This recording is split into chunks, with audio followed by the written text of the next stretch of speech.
Hello everyone, start કરીએ આપણે આજે રસાયણાશ્રુતિ અધિતર્ક એટલે રસાયણ આશ્રુતિ અધિતર્ક અથવા એને કહેવાય છે કેમી ઓસ્મેટિક સિદ્ધાંત અથવા એને કહેવાય છે કેમી ઓસ્મેટિક સિદ્ધાંત.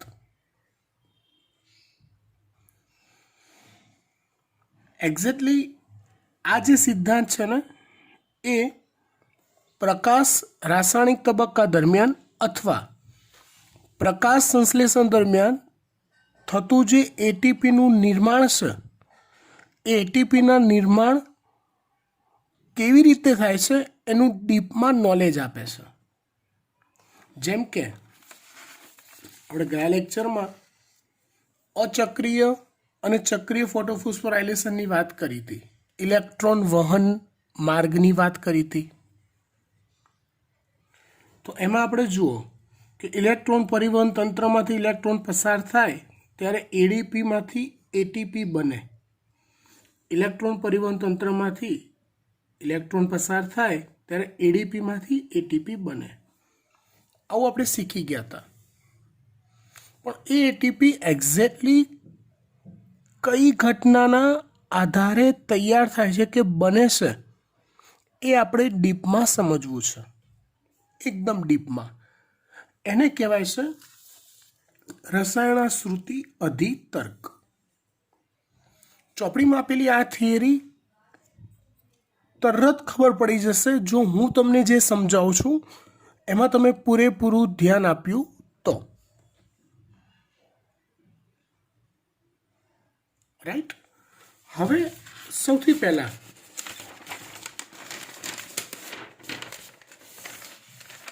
કેટલીક બેઝિક વાત આપણે કરીએ, ધ્યાન આપજો કે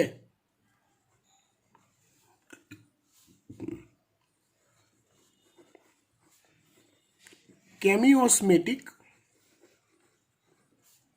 સિદ્ધાંત એ પ્રોટોનના ઢાળને અનુસરે છે. જો બેટા, પ્રોટોનનો અર્થ થાય છે H+.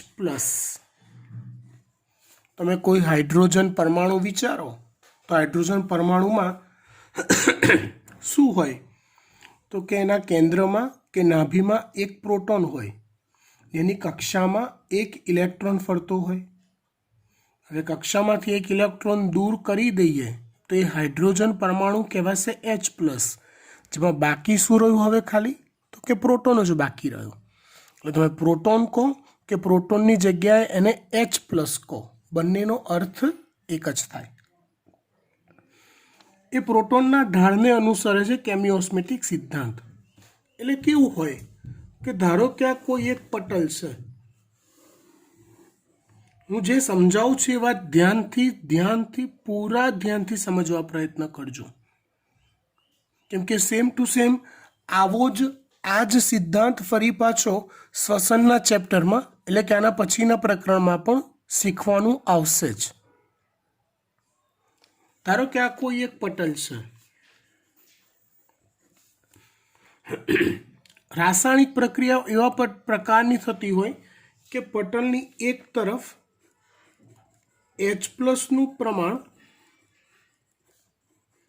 વધ્યા કરતું હોય અને પટલની બીજી તરફ H+ નું પ્રમાણ ઘટતું હોય. એવી રાસાયણિક પ્રક્રિયાઓ થતી હોય કે જેમાં એક તરફ પ્રોટોનનું પ્રમાણ વધે, એક તરફ પ્રોટોનનું પ્રમાણ ઘટે. એટલે પ્રોટોનનું ઢાળ સર્જાયો કહેવાય, વધુ પ્રમાણ ઓછું પ્રમાણ. પ્રોટોનનો ઢાળ કહેવાય આને, વધુ પ્રમાણ, એક તરફ વધુ પ્રમાણ, બીજી તરફ ઓછું પ્રમાણ. પટલની આરપાર આવી ઘટનાક્રમ બનતી હોય. પર્ટિક્યુલરલી પટલ જે હોય ને એ પટલ નેચરલી પ્રોટોન માટે અપ્રવેશશીલ હોય, એ પટલમાંથી પ્રોટોન પસાર ન થઈ શકતા હોય, પણ પટલમાં આવેલા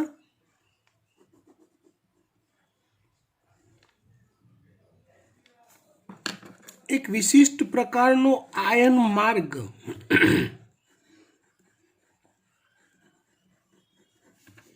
જેને આપણે H+ આયન માર્ગ કહીએ,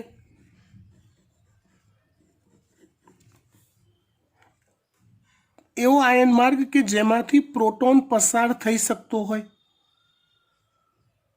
તમે અગાઉ ભણી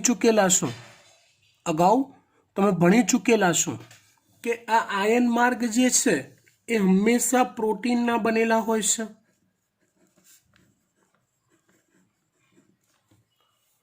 ઓલા વાહક પ્રોટીન આવતા હતા, કોષરસ પટલમાં આવેલા હોય, તો એ વાહક પ્રોટીન અથવા આયન માર્ગ આવેલા હોય કે જેમાંથી H+ આયન પસાર થતો હોય. કેમિઓસ્મેટિક સિદ્ધાંતમાં શું બનતું હોય તે કોમન વાત કહી દઉં, જે તમને આ ચેપ્ટરમાં અને આના પછીના ચેપ્ટરમાં બંનેમાં કોમન આ વાત કે આ સિદ્ધાંત લાગુ પડે છે. પટલ હોય જે પ્રોટોન માટે નેચરલી અપ્રવેશશીલ હોય, પટલની એક તરફ પ્રોટોનનું પ્રમાણ વધુ હોય, પટલની બીજી તરફ પ્રોટોનનું પ્રમાણ ઓછું હોય. રાસાયણિક પ્રક્રિયાઓ એવા પ્રકારની થતી હોય માટે તો પટલની એક તરફ પ્રોટોનનું વધુ પ્રમાણ, બીજી તરફ ઓછું પ્રમાણ, એટલે પ્રોટોનનો ઢાળ સર્જાય.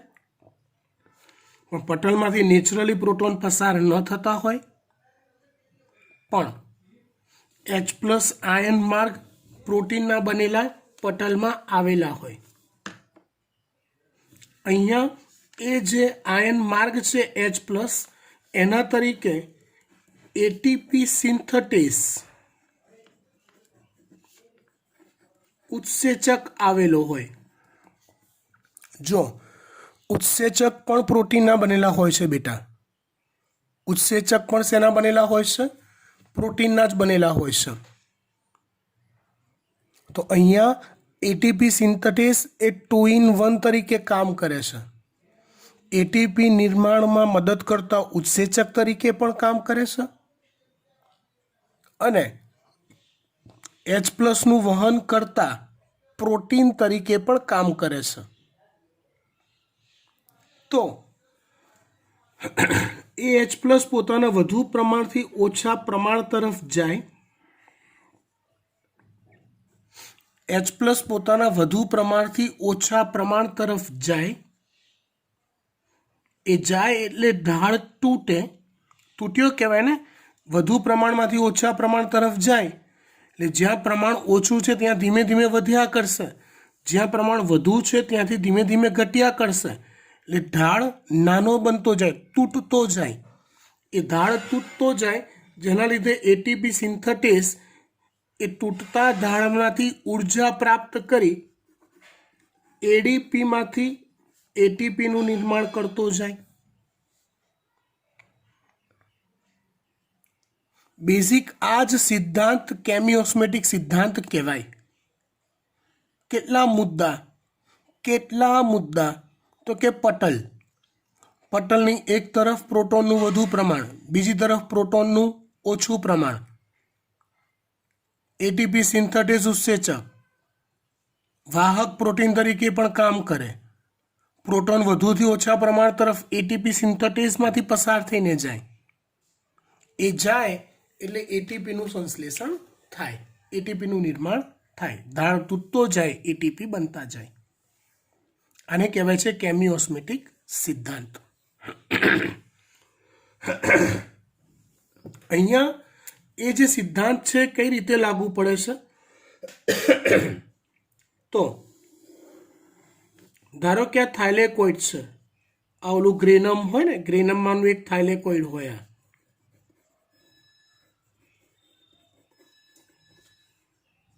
તો આ છે થાઇલેકોઇડ, એટલે કે થાઇલેકોઇડ પટલ. આ છે થાઇલેકોઇડની અંદરનો અવકાશ. આ આ છે બહારનો વિસ્તાર જેને કહેવાય છે સ્ટ્રોમા અથવા હરિતકણનું આધારક. સ્ટ્રોમા અથવા હરિતકણનું આધારક. આ છે અવકાશ થાઇલેકોઇડની અંદરનો. આ છે પટલ. તો અહીંયા જે રાસાયણિક પ્રક્રિયાઓ થાય છે એવા પ્રકારની થાય કે જેમાં થાઇલેકોઇડના અવકાશમાં H+ નું પ્રમાણ વધે છે. થાઇલેકોઇડના અવકાશમાં H+ નું પ્રમાણ વધે છે. સમજો બરાબર ધ્યાનથી. અંદર H+ વધે એવી પ્રક્રિયાઓ થાય છે અને આધારકની અંદર H+ ઘટે એવી પ્રક્રિયાઓ થાય છે. એટલે આ થાઇલેકોઇડ પટલ થયો. એક તરફ અંદરની તરફ H+ નું પ્રમાણ વધે છે, બીજી તરફ બહારની તરફ H+ નું પ્રમાણ ઘટે છે. એટલે ઢાળ સર્જાય છે, પણ એ પટલમાંથી H+ કે પ્રોટોન પસાર થઈ શકતા નથી. એને પસાર થવા માટે એટીપી સિન્થેટેઝ ઉત્સેચક આવેલો હોય. તો અંદરથી H+ બહારની તરફ જાય, ડાળ તૂટે ને જેનાથી એડીપીનું ફોસ્ફોરીકરણ થઈ એટીપી બને. ખબર પડી ગઈ વાત? Is it clear? Simple? Okay. આ જ વાતને પ્રમાણમાં વધારે ડીપમાં આપણે સમજવાની છે. સમજવું શું છે આપણે? તો કે આ ઢાળ કેવી રીતે રચાયો? અંદર H+ નું પ્રમાણ વધ્યું તો કઈ કઈ રાસાયણિક પ્રક્રિયાઓના લીધે અંદર H+ નું પ્રમાણ વધ્યું? આધારકમાં H+ નું પ્રમાણ ઘટ્યું તો કઈ કઈ પ્રક્રિયાઓના કારણે આધારકમાં H+ નું પ્રમાણ ઘટ્યું? એ પહેલા આપણે જોઈ લઈએ. સમજ્યા? ડન. એ જોઈએ એ પહેલા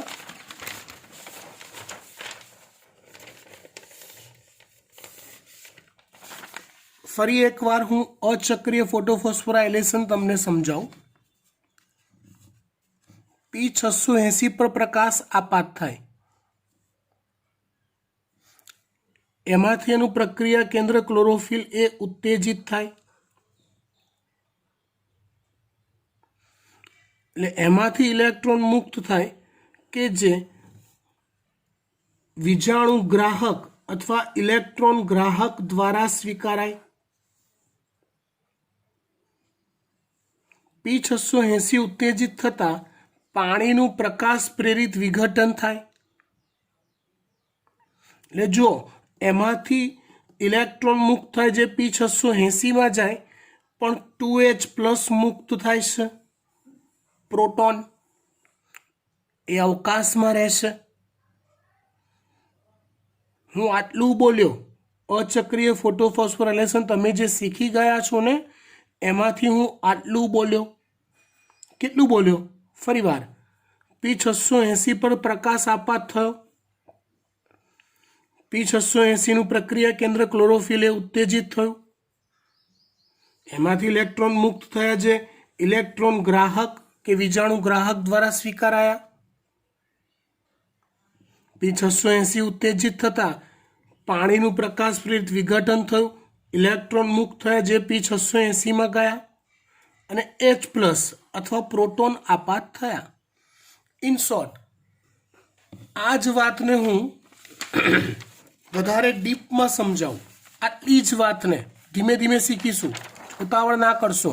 આજે એક જ થિયરી ચલાવવાની છે બેટા, એક જ, ઓનલી વન. જો આ આખી રચના છે ને થાઇલેકોઇડ છે.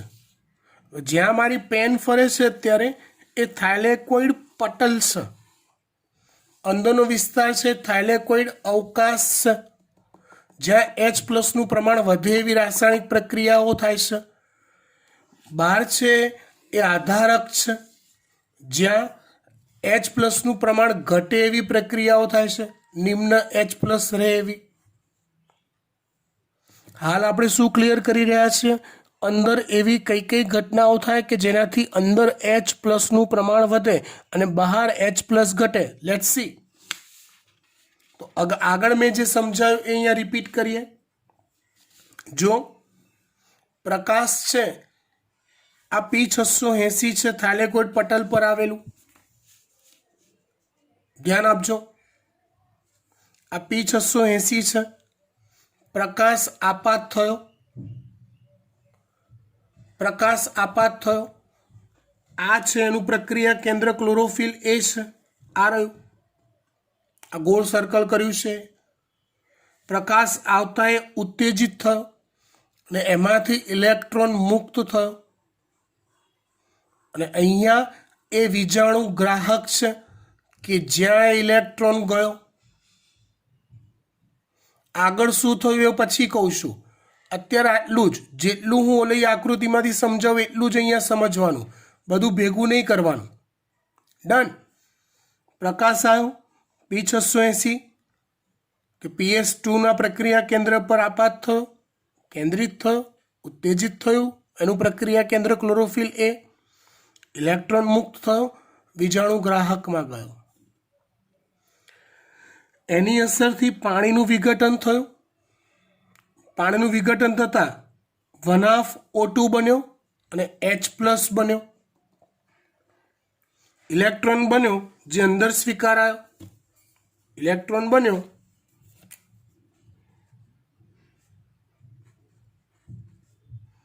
ઇલેક્ટ્રોન P680 દ્વારા સ્વીકારાયો. આટલું કામ થઈ ગયું. ઇન શોર્ટ, એક ઘટના મેં તમને એવી સમજાવી દીધી અત્યારે કે જેના લીધે અવકાશમાં H પ્લસનું પ્રમાણ વધે છે. કઈ ઘટના? પાણીનું પ્રકાશ પ્રેરિત વિઘટન થવાની ઘટના.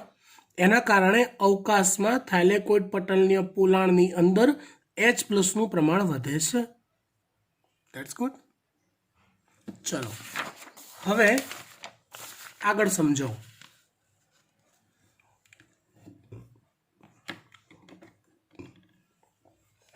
અહીંયા એવું આવતું હતું કે ઇલેક્ટ્રોન ગ્રાહક દ્વારા ઇલેક્ટ્રોન સ્વીકારાયા બાદ એ ઇલેક્ટ્રોન પરિવહન તંત્રમાંથી પસાર થાય છે. ઇલેક્ટ્રોન શેમાંથી પસાર થાય છે? ઇલેક્ટ્રોન પરિવહન તંત્રમાંથી પસાર થાય છે. એ તંત્રમાંથી પસાર કેવી રીતે થાય, કોની અંદરથી પસાર થાય, શું ઘટનાક્રમ બને, એની કોઈ ચર્ચા એ થિયરીમાં નથી કરી.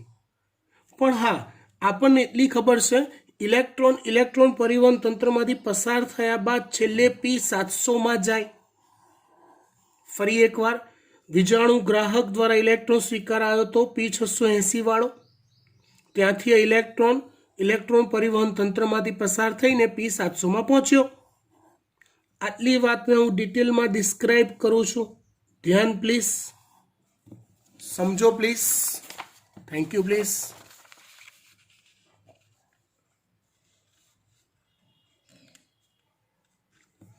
જો ઇલેક્ટ્રોન મુક્ત થયો, હવે આ જે છે ને એ સાઇટ્રોક્રોમ તંત્ર છે. આ રહ્યું CYT એટલે સાઇટ્રોક્રોમ, B6 અને સાઇટ્રોક્રોમ F. સાઇટ્રોક્રોમ B6 અને સાઇટ્રોક્રોમ F આવા સાઇટ્રોક્રોમ તંત્ર છે. હવે એમાં ઇલેક્ટ્રોન જાય એ પહેલાં એ ઇલેક્ટ્રોન PQમાં આવે છે. PQ એટલે શું?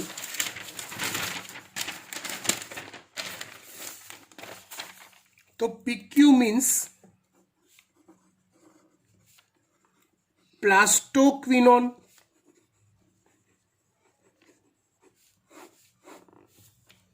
PQ જે છે ને એ ઇલેક્ટ્રોન ગ્રાહક નથી, પણ એ પ્રોટોન ગ્રાહક છે. દેશી ભાષામાં હું તમને એવું કહું કે એ જે PQ છે ને એ થાઇલેકોઇડ પટલમાં બહારની તરફ એટલે કે આધારક તરફની સાઈડ પર ગોઠવાયેલો છે. અહીંયા જે વીજાણુ ગ્રાહક હતો એ ઇલેક્ટ્રોન ને પીક્યુમાં આપે છે, જે થાઇલેકોઇડ પટલમાં બહારની સપાટી પર છે. હવે પીક્યુ ઇલેક્ટ્રોન મેળવે, સમજો પીક્યુ ઇલેક્ટ્રોન મેળવે જેનાથી પીક્યુ માઇનસ બને, એટલે કે ઋણ વીજભારિત થાય, અને એ ઋણ વીજભારિત પીક્યુ આધારકમાંથી H પ્લસ મેળવે. જો ઇલેક્ટ્રોન ગ્રાહક દ્વારા ઇલેક્ટ્રોન સ્વીકારાયો હતો, એ પીક્યુમાં ગયો, પીક્યુ એ આધારકમાંથી H પ્લસ મેળવશે અને પીક્યુ Hમાં ફેરવાશે. હા, ઇલેક્ટ્રોન પ્રોટોન સંતૃપ્ત પીક્યુ H. તો જો અહીંયા પીક્યુ H બન્યો.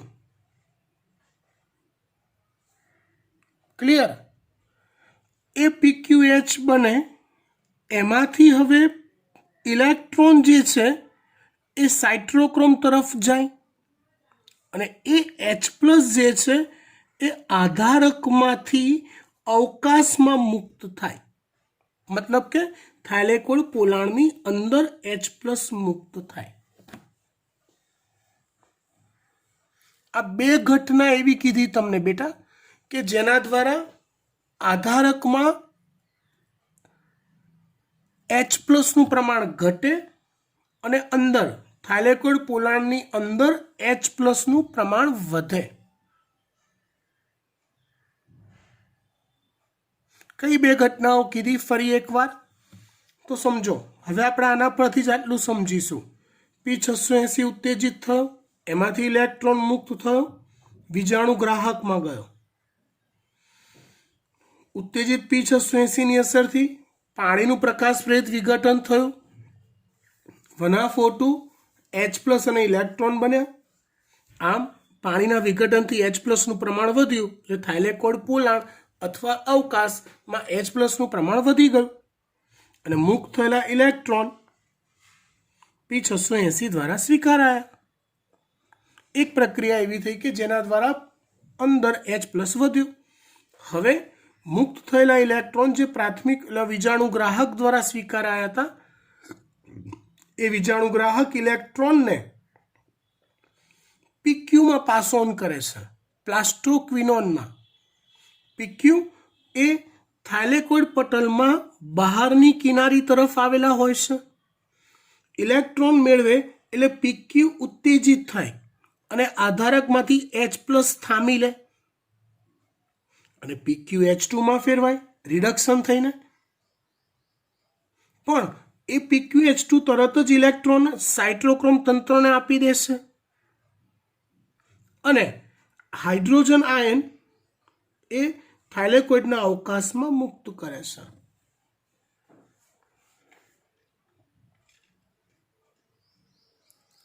આટલી વાત ખબર પડી? ફાઇન. સાઇટ્રોક્રોમ તંત્રમાંથી ઇલેક્ટ્રોન પસાર થઈને પીસી, પીસીનો અર્થ છે પ્લાસ્ટોસાઇનિન.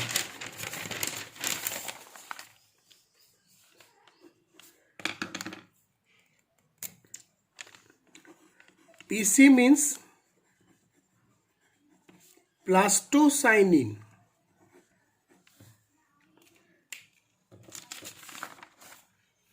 પીસી મીન્સ પ્લાસ્ટોસાઇનિન. એમાંથી ઇલેક્ટ્રોન પસાર થઈને P700માં આવે છે. રાઈટ? આટલી વાત ક્લિયર થઈ. અહીંયા આપણે એવું શીખતા હતા કે ઇન બિટવીન સૂર્યપ્રકાશ P700 પર પણ પડી જાય છે, એનાથી P700 ઉત્તેજિત થાય છે અને ઇલેક્ટ્રોન વીજાણુ ગ્રાહકમાંથી પસાર થાય છે. આ સમયે ઓલો NADP રિડક્ટેઝ ઉત્સેચક હાજર હોય છે અને એની હાજરીમાં એ ઇલેક્ટ્રોન NADP પ્લસ સાથે ઉમેરાય છે અને NADPH બને છે, મતલબ કે NADP નું રિડક્શન થાય છે. આ વાતને હવે ડીપમાં લઈ જઈએ. પ્રકાશ P700 કે PS1 પર પડે, એનાથી P700 કે PS1 ઉત્તેજિત થાય, એમાંથી ઇલેક્ટ્રોન મુક્ત થાય જે FD એટલે કે ફેરેડોક્સિન, FD એટલે કે ફેરેડોક્સિન માંથી પસાર થાય.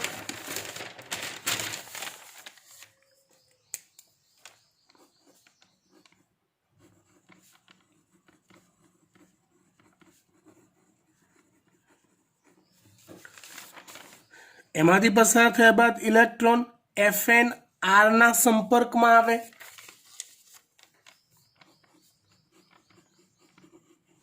એટલે શું?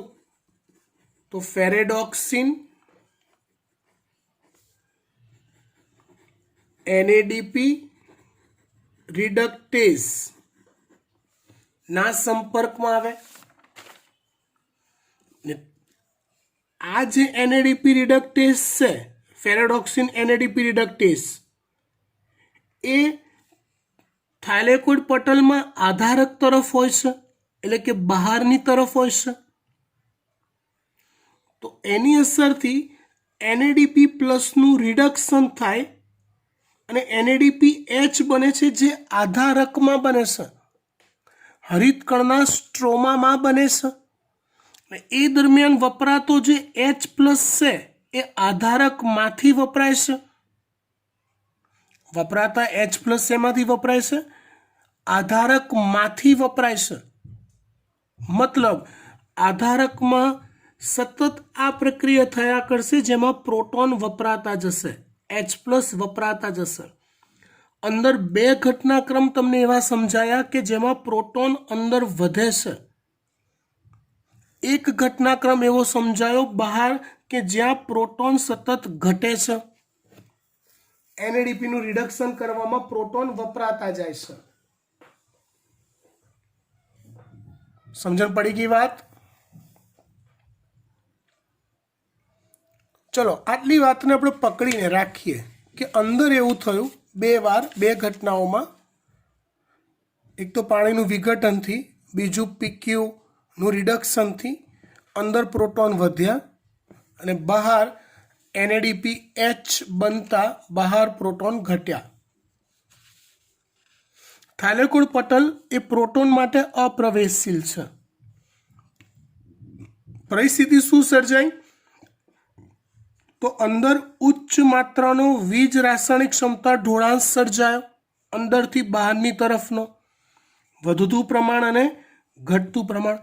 થાઇલેકોઇડ પટલમાંથી તો H પ્લસ પસાર થવાના જ નથી. તો એ પસાર થવાનું કાર્ય જે છે એ આ લાલ કલરની આઇટમનું છે, જે છે ATP સિન્થેટેઝ ઉત્સેચક, જે પ્રોટોન વહનનો માર્ગ પણ છે, પ્લસ પાર્ટી પોતે ઉત્સેચક તરીકે પણ વર્તે છે.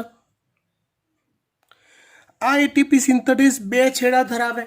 એક છે F0 છેડો, જે પટલમાં અંદરની તરફ એટલે કે થાઇલેકોઇડના પોલાણ તરફ હોય છે. બીજું છે F1 છેડો, જે પટલમાં બહારની તરફ એટલે કે આધારક તરફ આવેલો હોય છે. CF0 અને CF1 છેડો. CF0 છેડો પોલાણ તરફ એટલે કે અંદરની તરફ હોય અને CF1 છેડો બહારની તરફ હોય.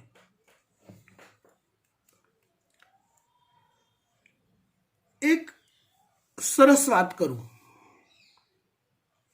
અંદર વધુ પ્રોટોન, બહાર ઓછા, આ આયન માર્ગ છે, જેમાંથી એ પ્રોટોન આયન માર્ગ છે, જે પ્રોટોન પસાર થઈને બહારની તરફ આવે છે.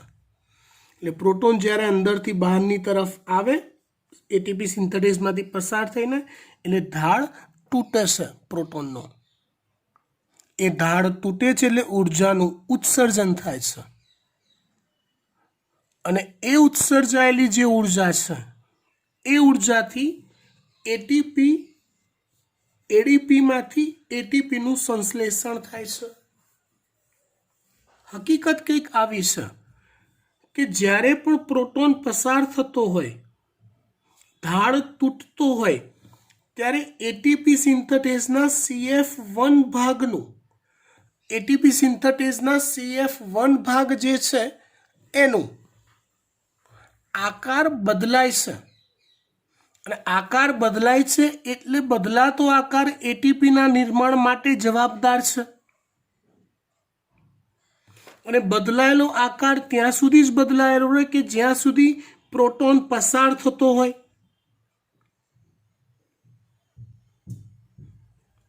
અને એ પ્રોટોન જ્યારે પસાર થતો હોય એટલી જ વેળા એનો આકાર બદલાયેલો રહે અને એટલા જ ટાઈમ પૂરતું તે એડીપીમાંથી એટીપી બનાવી શકે. ઉત્સેચકની સક્રિયતા માટે ચોક્કસ આકાર હોવો અનિવાર્ય છે. ઓલા ક્રિયાશીલ જોડાણ સ્થાન ને એ બધા યાદ કરો. તો એ પરફેક્શન વાળો આકાર ત્યારે જ મળે છે કે જ્યારે પ્રોટોન પસાર થતો હોય.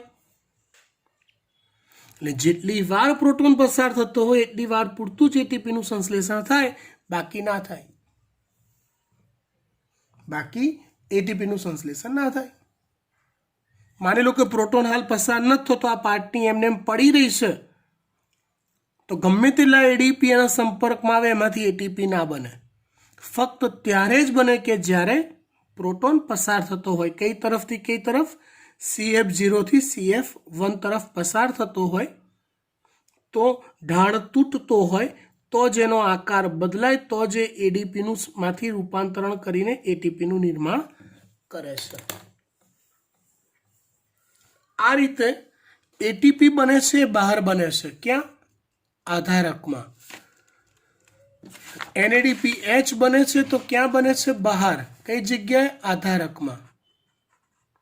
તો આ બહાર બનેલા એટીપી અને NADPH એ આધારકમાં થતી પ્રક્રિયા છે જૈવ સંશ્લેષણ અથવા અંધકાર પ્રક્રિયા. તો જૈવ સંશ્લેષણ અથવા અંધકાર પ્રક્રિયામાં એ બંનેનો ફર્સ્ટ ક્લાસ વપરાશ થાય છે. આપણે આગળ એક એવું વાક્ય આવતું હતું તમને જો યાદ હોય તો, કે પ્રકાશ પ્રક્રિયાની નિપજ છે એટીપી અને NADPH. એટીપી આ બન્યા, NADPH આ બન્યા, જેનો વપરાશ અંધકાર પ્રક્રિયામાં થાય છે. જેનો વપરાશ શેમાં થાય છે? અંધકાર પ્રક્રિયામાં થાય છે. ખબર પડી ગઈ વાત? ફાઇન. થોડીક અઘરી છે આ થિયરી. જો તમને ચક્રીય અચક્રીય પરફેક્ટ ખબર હોય, સમજ્યા હો, તો જ આ થિયરી આવડે.